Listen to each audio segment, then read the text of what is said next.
తెలంగాణ బడ్జెట్లో ముస్లిం మైనారిటీలకు అధిక మొత్తంలో నిధులను ప్రభుత్వం కేటాయించడంపై ముస్లింలు హర్షం వ్యక్తం చేస్తున్నారు. పెద్దపల్లి జిల్లా గోదావరి ఖనిలో ముస్లిం కార్యకర్తలు ముఖ్యమంత్రి చిత్రపటానికి పాలాభిషేకం చేసి పెద్ద ఎత్తున సంబరాలు చేసుకున్నారు.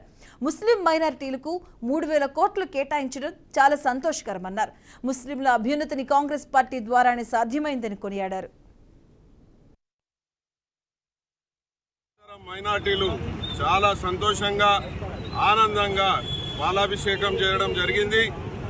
పెద్దలు ఈ రాష్ట్ర ముఖ్యమంత్రి వర్యులు రేవంత్ రెడ్డి గారికి, అలాగే మా ఆర్థిక శాఖ మంత్రి భట్టి విక్రమార్క గారికి, మా ప్రియతమ నాయకులు మంత్రి వర్యులు దుద్దిల శ్రీధర్ బాబు గారికి, అలాగే మా రామగుండం ముద్దుబిడ్డ శాసనసభ్యులు రాజ్ ఠాకూర్ మక్కన్ సింగ్ గారికి ప్రత్యేకంగా ఈ రామగుండం నియోజకవర్గ ముస్లిం మైనార్టీ తరఫున వారందరికీ పేరు పేరున ధన్యవాదాలు తెలుపుతా ఉన్నాము.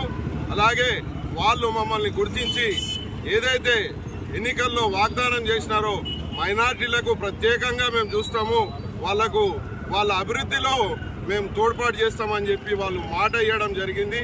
అదే మాట మీద ప్రజాపాలన అంటే కాంగ్రెస్ ప్రభుత్వ పాలన అని నిరూపించిన రేవంత్ రెడ్డి గారికి ప్రత్యేక ధన్యవాదాలు. వారు మైనార్టీలను గుర్తించి ఈరోజు బడ్జెట్లో ప్రత్యేకంగా మా గురించి నిధులు కేటాయించడం నిజంగా హర్షణీయం అని చెప్పి తెలియజేస్తా ఉన్నాం.